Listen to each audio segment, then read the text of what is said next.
인사 나누겠습니다. 주의로 환영하고 축복합니다. 네, 은혜 받으시기 바랍니다. 네. 사람을 규정할 때에 그에게 주어진 어떤 일에 대한 의미로 규정하죠. 뭐 직장에서 뭐 대리, 과장, 사장 이렇게 말할 때는 그게 주어진 어떤 일에 대한 그의 위치와 삶을 규정하는 용어입니다. 대부분의 우리의 인생의 규정은 관계를 규정합니다. 오늘 부모라는 이름을 가지셨다면 자녀가 있기 때문이고, 자녀라는 이름을 가지셨다면 부모가 있기 때문이며, 형제라는 이름을 가지셨으면 형제가 있기 때문이죠. 이웃은 이웃이 있기 때문에 이웃이라는 이름이 붙여지는 거잖아요. 우리를 성도라고 부르는 이유는 하나님 아버지와의 관계가 있기 때문에 성도라는 이름을 붙입니다. 대개 인생은 관계에 성공하면 성공하고요, 관계에 실패하면 반드시 실패하게 되어 있습니다. 삶은 나 혼자 살 수 없기 때문에 이 관계를 어떻게 유지하느냐에 따라서 관계를 통해 행복하기도 하고 불행하기도 하고, 관계를 잘 지켜내면 그 관계를 통해 흘러오는 복을 통해 성공한 인생이 되기도 하고 실패한 인생이 되기도 하죠.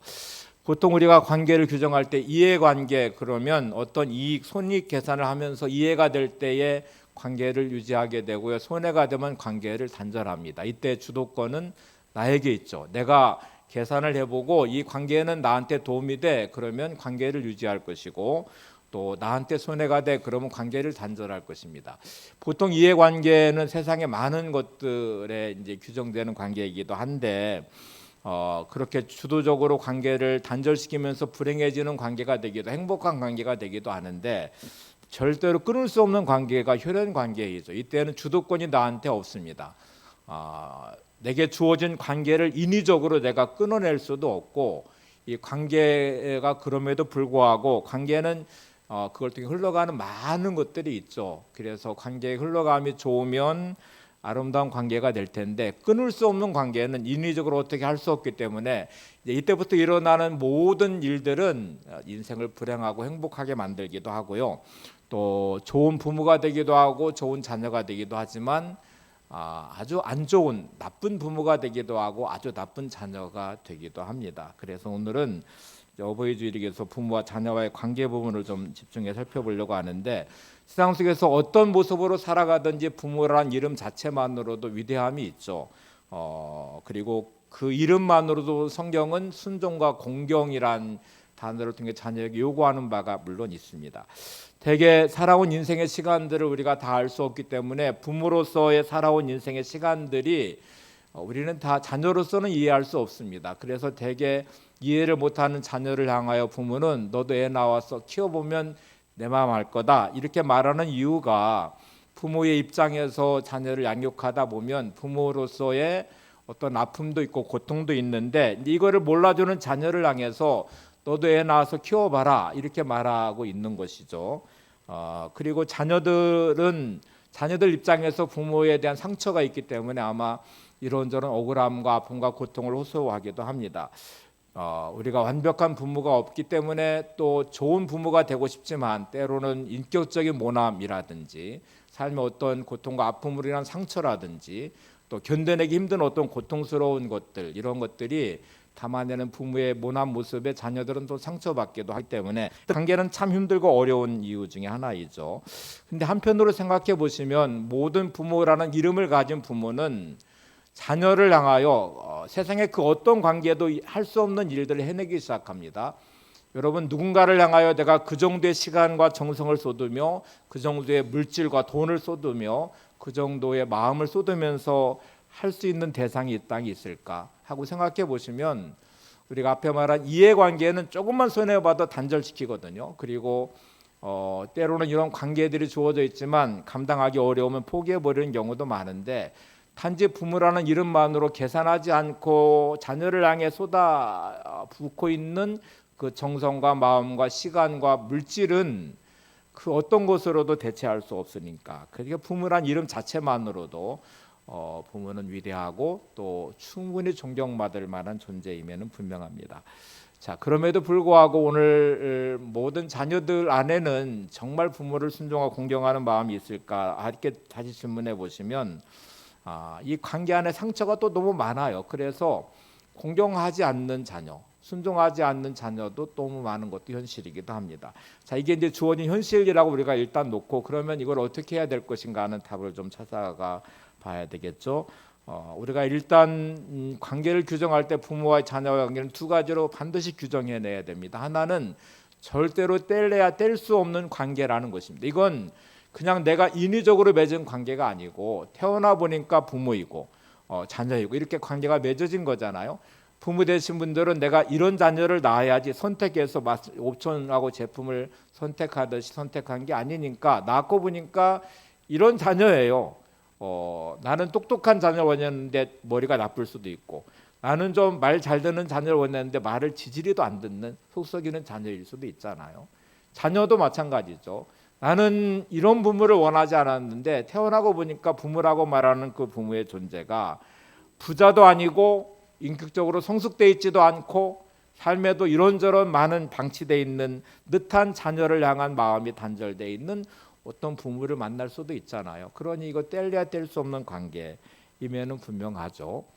숙명적으로 받아들여야만 되는 관계입니다. 어떤 분이 전화를 해서 이제 아들이 전화를 받았는데 야, 네 아빠 좀 바꿔라 그렇게 말을 했어요. 그랬더니 안 돼요 그러더래요. 건방지잖아요. 아빠를 바꾸라 했더니 안 된다고 거절해서 야, 네 아빠 친구인데 아빠 좀 바꿔 그랬더니 이 아들이 자식이 어떻게 아빠를 바꿔요 이렇게 말을 하더래요. 받아야 할 입장의 차이죠. 근데 우리가 바꿀 수 없잖아요.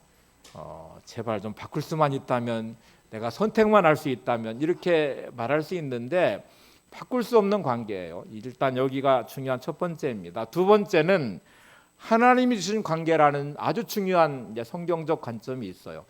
부모와 자녀의 관계는 내가 선택할 수 없는 뗄래야 뗄 수 없는 관계일 뿐만 아니라 하나님이 주신 관계라는 것입니다. 자, 이거를 내가 받아들이면 그럼 어떻게 해야 되냐 하고 이제 우리가 질문을 할 수 있잖아요. 그러면 성경은 이렇게 대답합니다. 에베소 6장 1절에서 3절을 보십시오. 자녀들아 주 안에서 너희 부모에게 순종하라. 이것이 옳으니라. 내 아버지와 어머니를 공경하라. 이것은 약속이 있는 첫 계명이니 이로써 내가 잘되고 땅에서 장수하리라. 자, 뗄래야 뗄 수 없는 관계에다가 하나님이 주신 관계라고 지금 말씀하니까 그러면 하나님이 주신 관계를 어떻게 해야 돼요? 라고 물어보면 성경은 순종하고 공경하라는 두 단어로 요약하고 있습니다. 여러분들이 어떤 제품을 사시면 익숙한 제품은 그냥 쓰시면 되는데 요즘에는 옵션이 붙어있는 기능이 많은 제품들이 얼마나 많이 나와요. 그래서 잘 알 수가 없어요. 그래서 사용 설명서라는 걸 읽어보셔야 돼요. 잘 이거를 사용하려면 사용 설명서를 보면서 이거를 만든 사람이, 만든 회사가 이 기능은 이런 기능이 들어 있습니다. 이렇게 사용해야 됩니다. 하는 거를 잘 숙지하면 그 제품을 잘 사용하게 되는데 사용 설명서를 잘 숙지 안 하면 이거를 잘 사용하지 못하잖아요. 요즘에는 새로운 신제품들이 너무 많이 나와서 가전제품도 얼마나 기능이 많아요. 그러니까 사용 설명서를 숙지하지 못하면 몰라 사용하지 못하는 경우도 많습니다. 요즘 유튜브로도 뭐 이렇게 설명이 되니까 이제 들어보시면 되는데 사용 설명서는 얼마나 깨알같이 작은 글씨로 쓰여져 있어요. 그래서 이거 보기가 참 힘든데 여러분 내가 모르면 사용하지 못하는 것처럼 부모와 자녀와의 관계도 하나님이 주신 관계면 하나님이 주신 사용 설명서를 좀 보셔야 되잖아요. 성경이 이제 보여주는 부모와 자녀와의 관계를 우리가 이해하면 이제 이것에 따라서 순종하고 공경하면 좋은 자녀가 되는 것이고, 부모가 된다는 것은 자녀를 노엽게 하지 말라는 말씀과 함께 주의 교훈과 훈계를 양육하는 말씀이 있으니까 자녀를 노엽게 하지 않는 부모가 되는 것이 좋은 부모이고, 세상적인 방식이 아니라 인간의 감정이 아니라 주의 교훈과 훈계를 양육하는 부모가 좋은 부모이니까 이 관계를 잘 이해하시는 게 중요하죠. 오늘은 어버이 주일이니까 한번 자녀 입장에서 한번 살펴보겠습니다. 여기 순종하라는 단어와 공경하라는 두 개의 단어가 등장합니다. 순종이라는 단어, 이제 국어사전으로 한번 정의를 한번 내려보죠. 순종이라는 단어는 순순히 따름이라고 되어 있고요. 공경이라는 단어는 공손히 받들어 모심이라고 되어 있습니다. 순종이라는 단어는 수동적인 의미가 더 강한 것 같아요. 그러니까 때로는 부모가 이해가 되지 않고 그 말하는 것들이 잘 내가 받아들이기 어렵지만 수동적으로 그냥 받아들여서 순종하는 의미의 강한 단어가 순종이라는 단어고, 공경이라는 단어는 마음으로부터 우러나오는 의미의 단어이죠. 그래서 진짜 부모님을 보면서 감동이 되고 은혜가 되고, 그래서 마음속에서 우러나오는 공경의 마음이 들어서 부모를 공경하고 그 말에 순종하는 삶으로 이어질 수 있는 것이잖아요. 오늘은 결정적 관점을 한번 좀 살펴볼게요. 대개 순종이라는 단어를 쓸 때에는 아마 나이가 어릴 때에, 또 보통 결혼하기 전에 결정권자는 항상 부모입니다. 그러니까 모든 삶의 자녀를 향하여 쏟아내는 정성과 마음과 시간과 돈이 흘러 들어가면서 그 자녀의 인생의 많은 결정권을 부모가 가지고 있어요. 그래서 결정권자의 입장에서 말을 하기 시작하고, 결정권자를 대하는 자녀는 그래서 순종해야 될 의무가 주어져 있기도 합니다. 그런데 이제 성장한 자녀, 또 결혼해서 분가한 자녀가 되면 이때부터는 순종이란 단어가 별로 통하지 않아요. 이해가 되지 않으면 절대로 순종하지 않는 자녀들이 많아. 이때는 공경이란 단어가 적용이 돼야 될 것 같아요. 그래서 이때부터는 인격적인 관계 안에서 독립적인 가정을 이루는 자녀가 부모를 대할 때에 이제 공경의 의미로 자녀가 부모를 대하는 태도가 대단히 중요한 의미가 되겠죠. 이 두 가지 의미를 좀 살펴볼게요. 에베소 6장 1절을 보겠습니다. 자녀들아, 주 안에서 너희가 너희 부모에게 순종하라. 이것이 옳으니라. 자, 일단 자녀를 향하여 주 안에서 순종하라. 이것이 옳다고 말씀을 합니다. 순종하라는 단어는 부모가 결정하면 그 결정에 따라서 살아가라라는 의미가 담겨져 있는 것이죠. 자, 부모는 자녀의 인생의 결정권자이고, 결정권을 가진 부모의 말이 주어질 때 자녀는 그렇게 결정한 부모에 따라서 너는 순종하면서 살아가라, 이렇게 이제 말씀하는 의미입니다. 이게 얼마나 강조되고 있는지 신명기 21장으로 가면 순종을 강조하면서 순종하지 않는 자녀를 돌로 쳐서 죽이라고 말씀을 해요. 이게 어마어마한 무거운 이제 막 의미잖아요. 죽여라 라는 단어는 생명을 끊으라는 말이니까 그만큼 결정권이 중요하다라는 의미가 담겨져 있습니다. 자, 이제 이 말을 받으면 우리는 너무 무거워요. 아니, 부모가 잘못된 결정을 하고 있는데, 저 말이 틀렸는데, 근데 그 말에 따라 내가 순종을 해야 되는 위치에 있다면 순종하기가 너무 어렵죠. 근데 순종하지 않으면 돌로 쳐 죽이라고 말을 하니까 이 말씀을 받기가 얼마나 어려워요. 그래서 결정권을 주신 하나님 앞에 순종하는 태도를 가져야 되는 자녀가 일단 문제가 있는 부모, 인격적으로 결핍되어 있는 부모, 또 온전치 못한 부모, 결정하고 말하지만 그 말이 잘못되어 있는 부모를 향하여 순종하기가 너무너무 어려워서 많은 자녀들은 반항을 합니다. 그리고 내일은 내가 알아서 할 테니 내버려 두라고 간섭하지 말라고 말하고, 그러면서 부모의 결정권을 일단 따르지 않는 자녀들이 일단 많이 생기게 되죠. 자, 이건 현실이에요. 현실에 부모는 온전하지 못하고, 온전하지 못한 부모의 말은 문제가 많고, 문제가 많은 그 부모의 말을 대하는 자녀는 상처를 받고, 상처받는 자녀는 순종할 수 없고, 이게 이제 악순환처럼 얽혀 있는 가정은 늘 불행한 가정이 많고요. 그 상처로 얼룩져 있는 가정의 불행함과 함께 관계가 단절돼가는 가정, 부모와 자녀와의 관계도 많이 있습니다. 근데 여러분, 이런 불상사를 막기 위해서 성경은 몇 가지 장치를 해놓았는데, 일단 부모를 향하여 그래서 자녀를 노엽게 하지 않은 말씀과 함께 주의 교훈과 훈계를 양육하라는 말씀을 하고 있습니다. 부모 되신 여러분들, 자녀를 노엽게 하지 마셔야 됩니다. 자녀를 불행하게 만들지 마셔야 돼요. 자녀가 순종하는데 걸림돌이 되는 일을 만들지 마셔야 돼요. 기쁨으로 순종할 수 있는 자녀가 되도록 부모 되신 분들은 자녀를 위하여 기도하는 그 사랑의 마음을 간직하고, 자기의 분노와 원망을 자녀에게 쏟아내지 마셔야 되고요. 자녀를 노엽게 하는 일을 하지 마셔야 돼요. 그리고 인간적인 감정과 자기 생각으로 자녀를 교육하지 마시고 주의 교훈과 훈계를 양육하는 부모가 되셔야 됩니다. 우리가 이런 부모를 본이라는 단어로, 본이 되는 교육, 좀 본받을 만할 수 있는 부모가 돼서 좀 자녀가 본받을 수 있는 부모가 되라. 본이 되는 교육을 솔선수범하고 부모로서의 역할을 잘 감당하고 좋은 부모가 되어서 자녀가 마음속 깊이 우러나오는 순종이 될 수 있도록, 공경하는 마음이 될 수 있도록, 아, 좋은 부모구나. 부모의 말을 따르면 잘 되겠구나. 이런 마음이 들 수 있는 부모가 되도록 하는 게 중요하죠. 그럼에도 불구하고 순종하고 공경하라는 단어를 지금 쓰고 있으니까 이게 좀 되려면 얼마나 어렵겠어요. 그래서 에베소 5장의 가족의 관계를 설명하기 시작하기 바로 전에 성경은 뭐라고 말하냐면 오직 성령의 충만함을 받아라. 이렇게 말씀을 시작해요.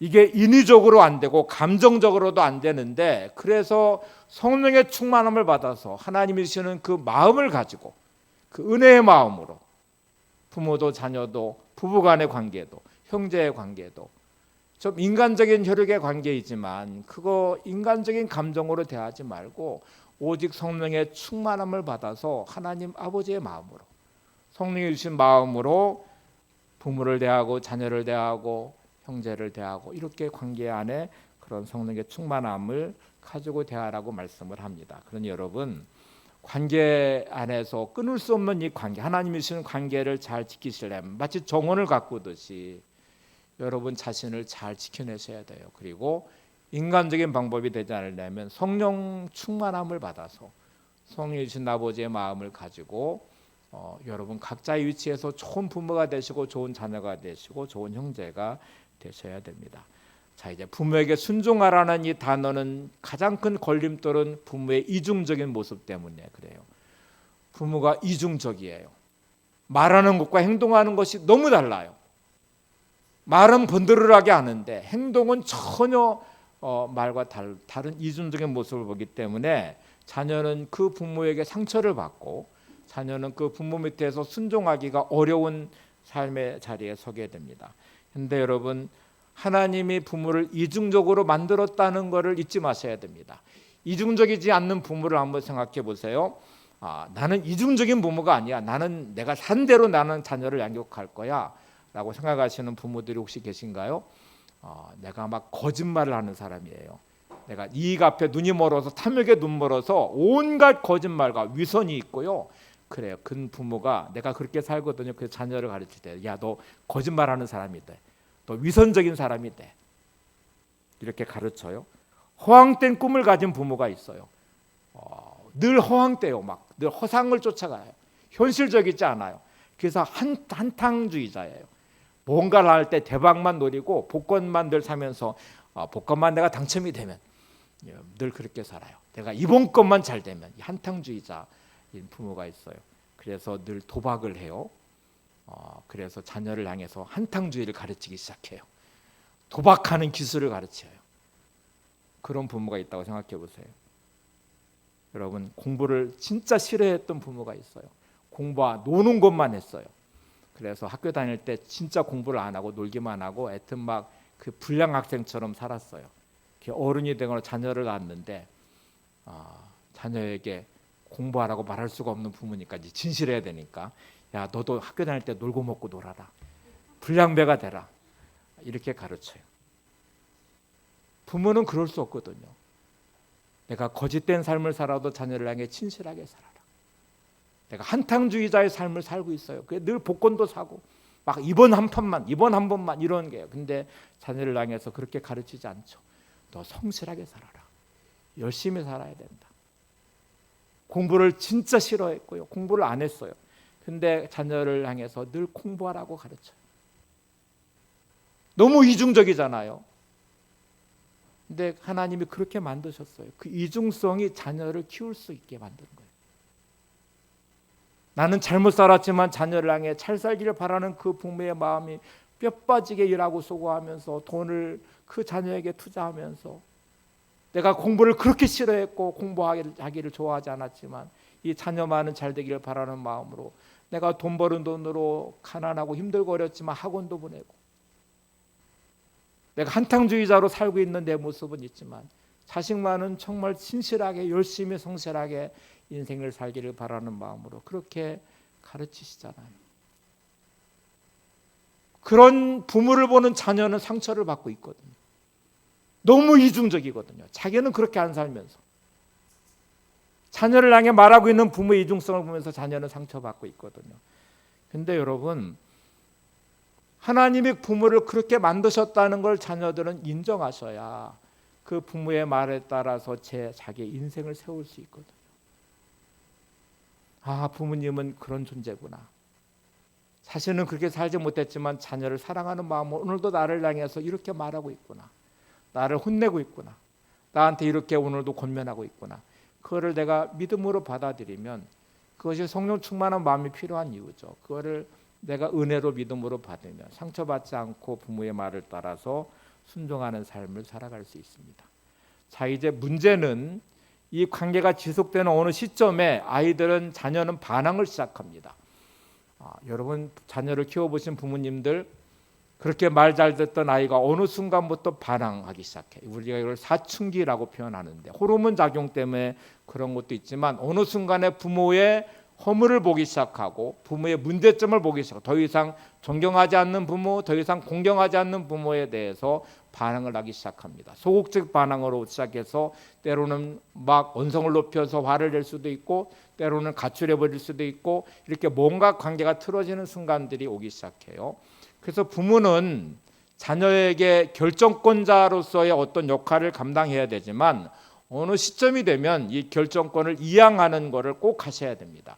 어느 순간부터 부모의 말이 통하지 않는 시점이 온다는 걸 꼭 아셔야 돼요. 그리고 늘 결정을 하고 그거를 강요하는 것을 멈추셔야 돼요. 이게 부모의 어느 중요한 시점인데 보편적으로는 결혼을 기준으로 해서 성경은 부모를 떠나 한 몸이 되라고 말하는 이 부부의 관계로 말할 때 부모를 떠나라는 말은 이제 심리적 마음에서부터 독립된 존재로 서라는 의미이거든요. 이때 결정권을 갖는 것이고 결혼은 그런 의미에서 결정권을 이양하는 날이기도 합니다. 자녀의 결정권을 가지고 모든 결정을 하다가 결혼한 순간부터 부모는 모든 결정권을 자녀에게 넘겨줘야 돼요. 지금부터는 독립적으로 자녀가 결정하고 행동할 수 있는 존재로 인정해 주셔야 돼요. 요즘에는 결혼하지 않는 이제 홀로 사는 분들이 많으니까 여러분 어느 시점이 되면 결정권을 반드시 넘겨주셔야 됩니다. 자녀가 독립적으로 살아갈 인생으로 세울 수 있도록 만들어 주셔야 돼요. 그래서 보통 심리학에서는 부모는 탯줄을 2번 끊어야 된다고 말을 합니다. 아버지는 일단 제외놓고요. 어머니를 한번 생각해 보세요. 태중에 있는 아이를 잉태했어요. 이때는 탯줄로 연결을 해서 모든 생명의 공급이 어머니로부터 이제 오잖아요. 그래서 생명을 키워내서 10달이 지난 다음에 출산을 합니다. 이때 이제 엄마가 만약 이렇게 생각해요. 내가 너를 놓을 수가 없다. 내가 어떻게 너를 내가 품고 10달 동안 너의 생명을 키워서 보내는데 난 탯줄을 끊지 않을 거야. 이렇게 말하면 둘 다 죽습니다. 자녀가 태어난 순간에 연결되어 있는 탯줄을 끊어내셔야 돼요. 그래야 독립된 존재로 자녀는 성장을 해요. 결혼하고 난 이후에 심리적 탯줄을 반드시 끊으셔야 돼요. 많은 엄마들, 부모들은 결혼시키고 나서도 이 탯줄을 안 끊어요. 심리적 탯줄을 안 끊어요. 그래서 내가 너를 어떻게 키웠는데 너 부인 잘못 만나가지고 나한테 어떻게 이럴 수 있느냐? 네가 나를 어떻게 배신할 수 있느냐? 이제 그때부터 며느리가 막 미워지기 시작해요. 딸이 어느 순간부터 막 지 남편만 이제 챙기기 시작하면서 부모를 아랑곳하지 않아서 사위 잘못 들였다고 생각하는 순간에 사위가 믿기 시작해요. 심리적 탯줄을 끊어야만 됩니다. 그때부터 자녀는 자녀로서의 인생을 살아갈 수 있는 독립적인 존재로 인정하시는 게 대단히 중요합니다. 이 사소한 것의 관계가 끊어내지 못한 탯줄 때문에 얼마나 많은 상처들이 가정에 흘러가는지 몰라요. 제가 이제 예를 들어 볼게요. 결정권자의 의미로 한번 보세요.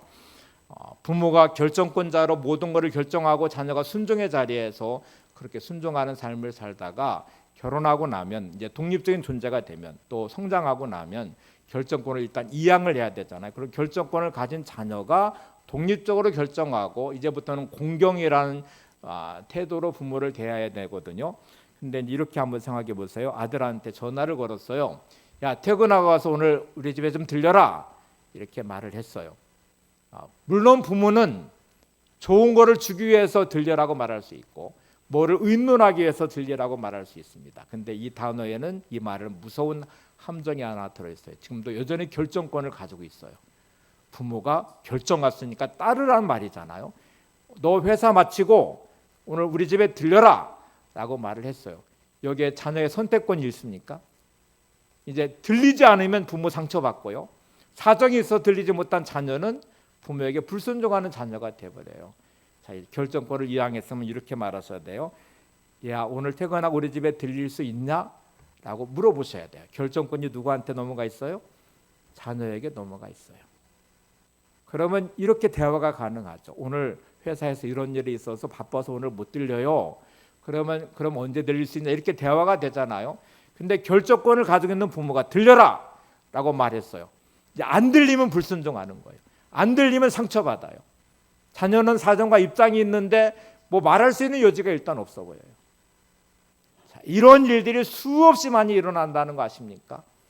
어느 순간부터 부모는 결정권을 놓지 않으려고 그래요. 그래서 상처받기 시작해요. 자녀에게. 묻지도 않아요. 그냥 통보하는 식으로 말을 해요. 그러면 결정권을 계속 가지고 있겠다는 말이거든요. 어느 순간부터 자녀는 자기가 독립적인 존재로 가정을 이루었고 결정권이 이양되었어야 되는데 항상 부모가 결정권을 행사하려고 하면서 안 한다고 말하니까 불효자라고 말하고 불효막심한 놈, 결혼해서 네가 변했다, 너 부인 잘못 만났다, 막 이렇게 말하면서 막 온갖 상처를 받아요. 왜 이런 일들이 일어날까? 부모 되신 여러분, 성장한 자녀에게 결정권을 넘겨주세요. 태어난 아이의 탯줄을 끊으시듯 심리적 탯줄을 끊으세요. 사랑하는 자녀잖아요. 그 아이가 독립적으로 행복한 인생을 주도적으로 살아갈 수 있도록 만들어 주셔야 됩니다. 그거를 계속 간섭하고 뭔가를 계속 요구하기 시작하면 자녀와 부모와의 관계는 어마어마한 상처를 얼룩지면서 이 관계가 무너집니다. 자녀된 여러분, 하나님이 주신 관계를 절대로 부정하지 마세요. 부모가 모나고 잘못되고 문제 많은 부모일 수 있지만 자녀된 중요한 자리에서는 순종과 공경의 태도를 놓치시면 안 됩니다.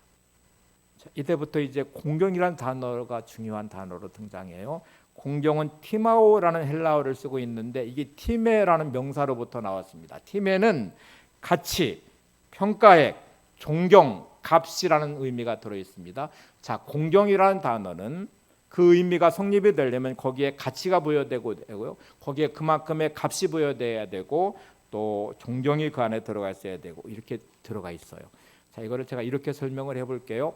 어떤 가치와 또 그 값이 이제 그만큼의 가치가 존경의 의미가 담겨진 가치가 들어가려면 물건으로 한번 예를 들어 보겠습니다. 여러분이 어떤 물건을 사려고 할 때 야, 저 물건은 나한테 필요 없어 라고 생각했는데 근데 값이 100만 원이 먹여져 있어요. 근데 나는 저거 10,000원 주고도 안 사 라는 말은 저 물건은 나한테는 10,000원어치 가치도 없다는 생각 때문에 그래요. 100만 원의 가치가 부여되어 있는 물건이지만 나에게는 그냥 줘도 안 가져 라고 말하는 거는 나한테는 가치가 없다는 말이거든요. 근데 어떤 물건은 아주 싼 값이 먹여져 있는데 나한테는 정말 소중해요. 그러면 그거는 나한테 가치가 있는 것이거든요. 그래서 때로는 10,000원짜리지만 10만 원 주고도 살 수 있는 거는 나한테 그만큼 소중하다고 얘기는 가치가 부여되어 있을 때 그래요. 부모는 자녀에게 공경이라는 값의 가치가 일단 부여되어 있어야 됩니다. 그래야 공경이 가능합니다. 어떻게 가치가 부여될 수 있을까? 두 가지로 가능합니다. 첫 번째는 부모의 허물을 덮어줘야 됩니다. 끝없이 발생하고 있는 관계 안에 부모의 모든 허물들이 드러나기 시작해요. 부모답지 않은 이중적인 모습, 그리고 자녀를 향한 강요하는 모습, 뭔가를 요구하는 모습, 화내고 있는 모습, 하여튼 모든 것들의 부모의 문제들이 드러나기 시작하면 자녀의 입장에 상처를 받으면 끝없는 허물이 드러나기 시작하고 허물을 들추어내기 시작합니다. 그러면 거기 부모에 내가 값을 부여하지 않는 거예요. 가치를 부여하지 않는 거예요. 부모라는 존재만으로도 위대함이 있는 그 부모의 존재 가치에 대한 값을 부여하지 않으니 나한테는 별로 의미가 없는 것이 되어버리거든요.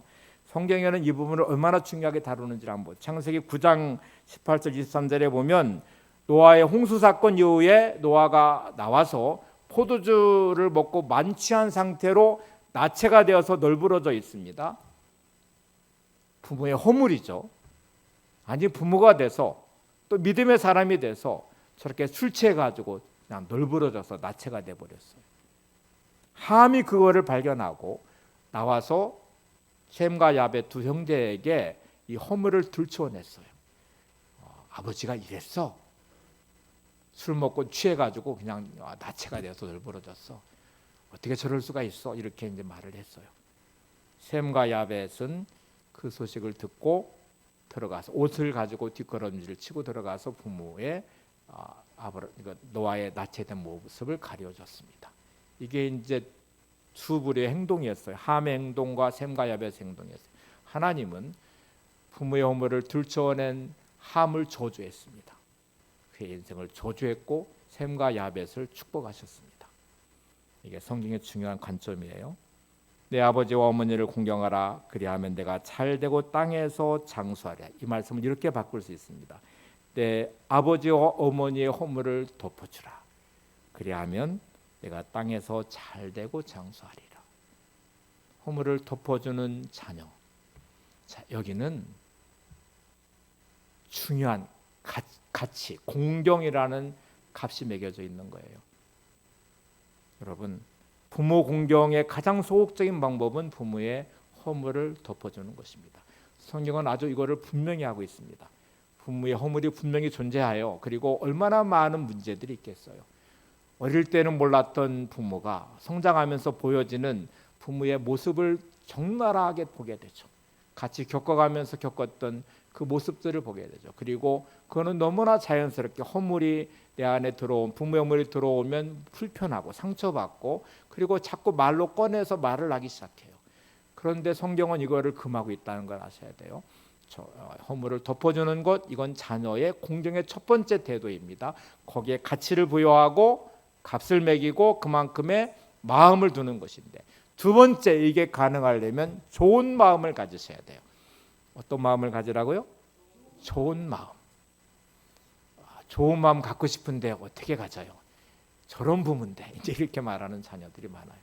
상처받았는데 생각만 하면 막 너무 마음이 아픈데 이렇게 말하시는 자녀들이 많은데, 자, 지금부터는 좋은 마음을 갖는 훈련을 일단 하셔야 돼. 그래야 공경이 가능해집니다. 자, 이제 좋은 마음은 어떤 마음일까? 앞에 우리가 성령의 충만한 모델한 마음이 성령의 내 마음을 주장할 때 우리는 좋은 마음을 갖게 돼요. 사람을 대하실 때 여러분, 내 시선이 좋은 마음과 나쁜 마음 두 가지를 한번 생각해 보세요. 좋은 마음을 가진 마음으로 상대방을 바라보면 어떤 면이 보이나요? 좋은 면이 보이죠. 나쁜 마음을 가진 마음, 상처받은 마음으로 바라보면 상대방의 뭐가 보일까요? 나쁜 면, 단점이 눈에 들어옵니다. 부부간의 관계는 참 힘든 관계인데 서로 사랑해서 이렇게 결혼을 했어요. 그때는 어떤 마음이 가장 클까요? 사랑의 마음에 좋은 마음으로 바라봤어요. 그래서 그 사람의 좋은 면이 눈에 들어왔고, 그래서 함께 살아도 좋겠다 생각을 하고 결혼을 했어요. 결혼해 살다 보니까 단점들이 막 눈에 들어오고 상처를 받기 시작해요. 그러면 이제 마음에 나쁜 마음이 들어가요. 그러면 이제 사사건건 나쁜 마음으로 바라보는 남편과 아내는 진짜 나쁜 남편, 아내의 모습이 들어오기 시작해요. 제가 이렇게 저도 살아보기도 하고 상담도 많이 해보지만 이렇게 상담해 보면 제 남편이요, 좋은 거 딱 하나도 없어요. 진짜 숨 쉬는 것도 보기 싫어요. 막 이렇게 말을 해요. 그 마음은 이미 나쁜 마음이 들어와 있어요. 여러분, 좋은 마음을 가질 때 그 사람의 좋은 면이 들어왔잖아요. 그래서 함께 살고 있잖아요. 근데 지금은 나쁜 마음이 들어와서 그분의 나쁜 면이 눈에 들어오니까 상처받고 있는 거잖아요. 우리가 보통 악한 사람이라고 말하는 사람도요, 여러분, 좋은 마음으로 그 사람을 이해하며 바라보면 그럴 수도 있겠다 하는 마음이 들어와서 동정하는 마음과 이해하는 마음이 들어올 수 있거든요. 그리고 그 사람의 좋은 면도 눈에 들어오기 시작해요. 여러분, 부모란 이름으로도 위대합니다. 하나님이 주신 관계입니다. 그리고 부모의 좋은 면을 볼 수 있는 좋은 마음을 갖도록 기도하셔야 돼요. 그리고 그 마음을 놓치지 마셔야 돼요. 그래야 부모를 공경할 수 있는 자녀가 됩니다. 그래야 부모와의 관계가 망가지지 않습니다. 여러분, 좋은 마음을 가지시고, 이게 안 되시면, 상처받은 마음이 너무 크시면 오늘도 기도하셔야 돼요. 하나님, 제 마음을 회복시켜 주세요. 제 마음을 만져주세요. 성령의 충만함으로 오늘도 제 마음이 회복되어서 부모님의 좋은 면이 내게 들어올 수 있는 좋은 마음을 제게 주세요.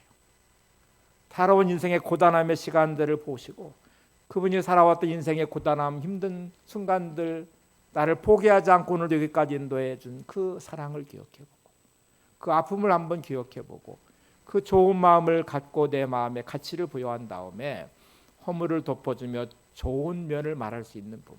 좋은 마음을 가지고 허물을 덮어주는 건 소극적인 방법이고요.